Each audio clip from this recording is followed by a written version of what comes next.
So I wanted to take a few minutes with this video to talk about 4 interesting PlayStation 5 stories, and if you could hit that like button on the video, thank you to those that do it, and as always, it's very much appreciated. Now, the stories I wanted to dive into today includes Horizon MMO, important God of War Day 1 news, graphics upgrade 2.0 lands on PlayStation 5 finally, and Factions 2 x Fortnite. First, are you playing God of War Ragnarok today or not? Today is finally the day God of War Ragnarok is out, but of course, I still have to supply you guys with the video, but later on, and for the next little while, I'll be on God of War Ragnarok myself, but that's just me. What about you guys? So comment below, yes or no, if you're playing God of War Ragnarok today or not. Let me know down in the comments below.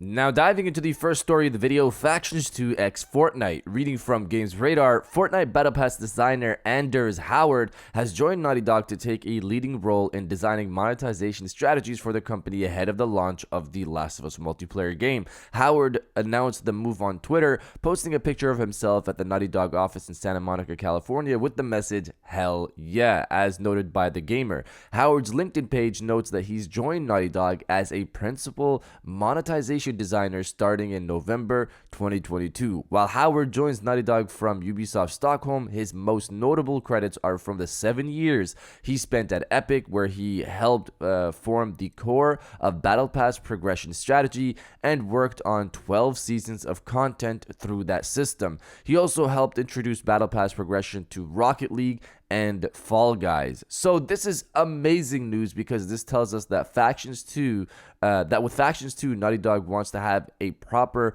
modern progression system. Fortnite started the Battle Pass trend and they supply it with solid content from the last time I played and over the years when I played Fortnite. If they're taking this type of energy for the Battle Pass, this could mean events will possibly be more commonplace on Factions 2, similar to Fortnite, who are still the kings of events in the online space, in the battle royale space. I'm personally excited to see what they do with the various seasons in 2023, if, of course, Factions 2 does launch earlier next year. Hopefully it does. Now, diving into the second story of the video, Horizon MMO. Reading from Video Game Chronicle, Sony and NC Soft have reportedly struck a deal to create a Horizon MMO RPG. According to news site MTN, the project will be developed by the South Korean company behind the Lineage and Guild Wars MMO series and target the global market as part of Sony's push into live service games. NCSoft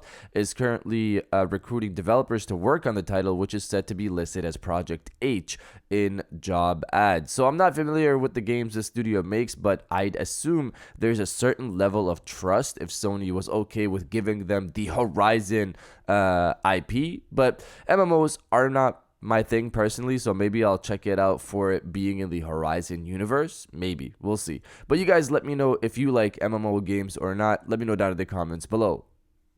Now diving into the third story of the video, God of War Ragnarok Day 1 update. Reading from GameSpot, God of War Ragnarok is almost here and Sony has published the lengthy patch notes for the game's upcoming Day 1 patch. Needless to say, this is one patch that you'll definitely want to install before booting up the game, as it seems to fix a wide variety of bugs, crashes, and other technical issues that would otherwise mar your experience. Some of the bugs squashed here are quite amusing, including one that apparently causes the final boss to not spawn during the game's concluding section.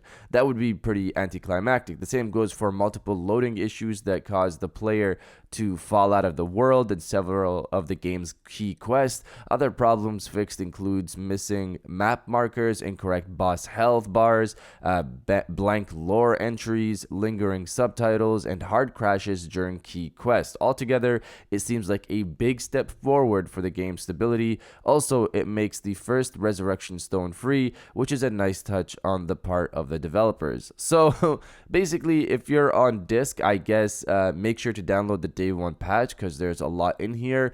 I assume for people who pre-downloaded the game like myself, the Day 1 patch is already there, ready to go, so we should be good. As I'm recording this, I haven't played the game. That's why I'm saying that. So I'm going to be playing the game later today, hopefully. And now diving into the final story of the video, graphics upgrade 2.0 now live on PlayStation 5. So we've been covering FSR 2.0 for some time now, since its announcement earlier this year, then released in the summer.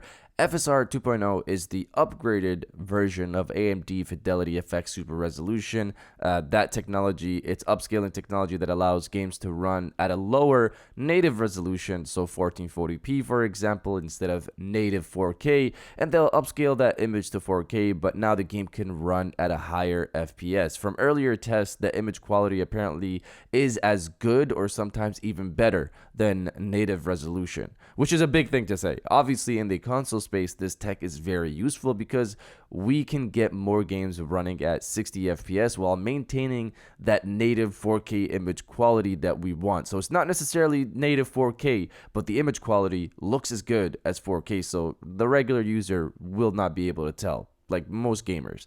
PS5 was looking set to be the first console to usher in FSR 2.0 in the console space with Forspoken, like it did with 1.0 with Arcadegeddon last year. But as we know, Forspoken was delayed into 2023. The first game on the in the console space to receive FSR 2.0 was Scorn on the Xbox Series X, which we talked about on a previous video. Well, now here we are with the first game on PlayStation 5 to receive it being Cyberpunk 2077. Reading from Video Game Chronicle, the latest Cyberpunk 2077 update adds support for AMD's Fidelity FX Super Resolution FSR 2.1.